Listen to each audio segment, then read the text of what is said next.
माँ मैंने सब जगह देख लिया, गार्डन में भी वो कहीं नहीं है। छोटोन भी घर पे नहीं है, वरना मैं उसे ढूंढने के लिए भेजती। मैं छोटोन को फोन करूं? ये अच्छा है। अब घर के सब लोग काम धंधा छोड़ के, खाना वाना छोड़ के आपकी बेटी की चौकीदारी में लग जाते। आप अगर मुझे पता होता वो कहा है तो इतनी चिंता नहीं होती। हर बार का ऐसा है उसका। अरे इतना बड़ा घर है बड़ो बहू, कहीं बैठी होगी, तुम जाकर देखो। सारे कमरों में देख लिया, छत पर देख लिया, वो कहीं नहीं है। जनक के कमरे में देखा आपने? झनक का कमरा। और अब एक बार फिर झनक का नाम उछला अप्पू दीदी के नाम पे, और जहां अर्शी करती है सवाल, तनुजा होश खो बैठती है। ये क्या बोल गई? और अब सभी अर्शी की ओर देखते हैं, सवाल जो किया है उसने। कौन सा कमरा है झनक का?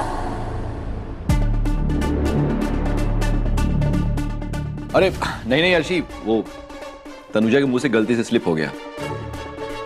जनक का कोई कमरा नहीं है, वो उस कमरे की बात कर रही है जहां जनक रुकी हुई थी।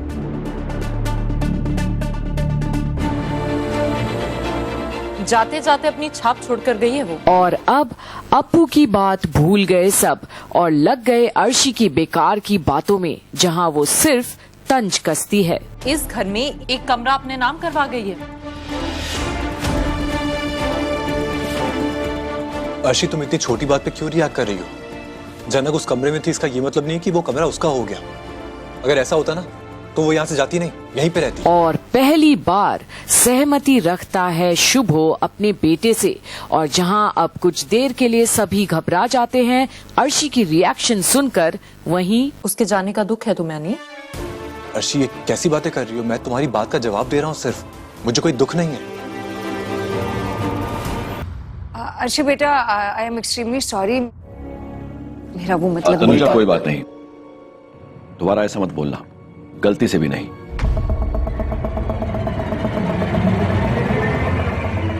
देखो अर्शी, जनक ना वो सर्वेंट रूम में रुकी हुई थी। वो जनक का कमरा नहीं है, वो सर्वेंट रूम है। वो क्लियरली अपना इंप्रेशन आप सब पे छोड़ के गई। और खामखा अब अर्शी बसु परिवार को अपने निशाने पर लेती है। जनक के नाम पर मचाया तौबा उसने। इसीलिए तो आप लोगों में से कोई उसे भुला नहीं पा रहा है। हर्षी प्लीज कुछ भी बोलो, लेकिन ये मत बोलो कि हम जनक को भुला नहीं पा रहे। वो लड़की सिर्फ हमारे लिए एक बुरी याद की तरह है और कुछ नहीं। मेम साहब, क्या बोला आपने?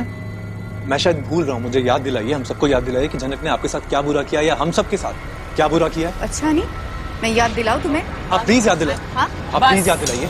आई एम डन, मेरा खाना हो गया। और ये है बसु परिवार की नई नवेली दुल्हन, जिसे कोई कुछ नहीं बोल सकता। उसे सर पर चढ़ाकर जो रखा है सबने। अर्शी प्लीज ऐसे रिएक्ट मत करो, प्लीज, आई रिक्वेस्ट। और मैं आप सबके सामने क्लियर कर देता हूं, आप सब अपने दिमाग से जनक को निकाल दीजिए, हमेशा के लिए निकाल दीजिए, भूल जाइए उसे। लेकिन प्लीज ब्लेम मत कीजिए कि जनक ने आप सबका बुरा किया है, बल्कि उसके साथ इस घर में बुरा हुआ है। वो हमेशा के लिए जेल जाने वाली थी और आप सभी उसे भेजने वाले थे, याद है आप सबको? अजीब बातें कर रहे हैं। और अर्शी प्लीज तुम खाने पे गुस्सा मत निकालो, प्लीज खाओ। नहीं खाओगी तो तबीयत खराब हो जाएगी, इंप्रूवमेंट कैसे होगी? देखो मैं खुद खाना नहीं खा रहा हूं, तब से तुम्हें खिलाने की कोशिश कर रहा हूं। मुझ पे तरस खाने की जरूरत नहीं है।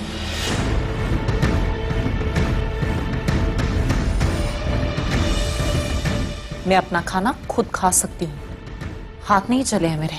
अर्शी मैं तुम पे तरस क्यों खाऊंगा? मुझे पता है तुम खुद का खाना खुद खा सकती हो, मुझे बस मन था। और अन्नी का अर्शी के प्रति परवाह देख सभी खुश हैं, बस अर्शी को कुछ भी पसंद नहीं। और जब तक तुम ठीक नहीं हो जाती तब तक तो खिला ही सकता हूँ ना, प्लीज। और शुभो तनुजा की ओर देखता है गुस्से से, सर हिलाता है कि उसकी वजह से अर्शी नाराज हो गई। पर अब दादी मुद्दे पर आती है। इस अप्पू का क्या करें? बरो बहू, अरे तुम यहाँ क्यों खड़ी हो? आसपास जाकर देखो, शायद कहीं होगी। माँ, अप्पू के बाबा को फोन करती हूँ, वो उसे बाहर ढूंढ लेंगे। हाँ। और कोई जाएगा ढूंढने? लाल, तुम जाओ ना उसे ढूंढने। तुम्हारी दीदी है, यहाँ वहाँ घूम रही होगी, रास्ते पर गाड़ी आती है, एक्सीडेंट हो जाएगा ना उसका। माँ ले दे के एक छुट्टी मिली है, अब उसमें बैठ के चैन से खाना भी नहीं खा सकता क्या? और अंजना चौंकती तो है ही, पर अन्नी को भी फिक्र होती है। कैसा भाई है लाल, अपनी दीदी को ढूंढने के बजाय उसे खाना सूझ रहा है। यहीं कहीं होंगी, आ जाएंगी, आप टेंशन क्यों ले रही हैं? कहीं जाने की जरूरत नहीं है लाल, चुपचाप खाना खाओ। इस घर में ना हर रोज कोई ना कोई प्रॉब्लम हो ही जाती है, तो तुम खाना नहीं खाओगे क्या? आ जाएगी, इतने सारे लोगों को परेशान होने की जरूरत नहीं है। प्रभु, तुम बाबलू को फोन करो। और अब अंजना बेबस है। क्या अप्पू की फिक्र सिर्फ उसे होनी चाहिए? और जहां पूरा परिवार लंच एंजॉय कर रहा है, वहां अंजना दुख से भरी और रोते हुए फोन करती है बाबलू को। हाँ बोलो अंजना। आप अभी तक खाना खाने घर नहीं आए? हाँ बस आ रहा हूँ, रास्ते में हूँ। अप्पू कहीं नहीं मिल रही। क्या मतलब? अरे वहीं कहीं होगी वो, कहाँ जाएगी? कुछ पता नहीं, कुछ समझ नहीं आ रहा मुझे। क्या अंजना, सारा दिन घर में रहती हो और एक लड़की का ध्यान नहीं रख सकती तुम? इतने लोगों के होते हुए अब मेरे घर से ही गायब हो जाएगी क्या मेरी बेटी? मैं तो किचन में काम ही कर रही थी, अब पता नहीं कब वो दरवाजा खोलकर बाहर चली गई। घर में हर जगह ढूंढ चुकी उसे, वो कहीं नहीं मिली। अच्छा ठीक है, मैं 5 मिनट में पहुंच रहा हूँ। हाँ। और ये लाल कहाँ है? उसकी तो छुट्टी होगी ना आज। सब घर पर ही है, लाल भी। तो उससे कहो दीदी को ढूंढे। सब खाना खा रहे हैं। क्या? उसकी बहन गुम गई है और वो खाना खा रहा है? बेचारी उसकी बीमार बहन बाहर अकेली सड़क पे भटक रही होगी। उससे कहो जाए, वापस आके खाना नहीं खा सकता क्या? आप आ जाइए, बस जल्दी आइए। मेरे आने के बाद ही उसे ढूंढना शुरू करेंगे क्या ये लोग? मुझे नहीं पता, बस आप आ जाइए।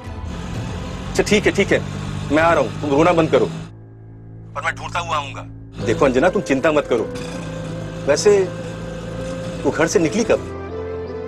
कुछ पता नहीं, मैं तो काम कर रही थी और हर बार वही खाना मांगने आ जाती, पर आज वो नहीं आई। मुझे लगा कमरे में सो रही होगी, पर जब कमरे में गई तब अब वो आ नहीं थी। आप आ जाइए, बस आप जल्दी आइए। ठीक है, मैं आ रहा हूँ।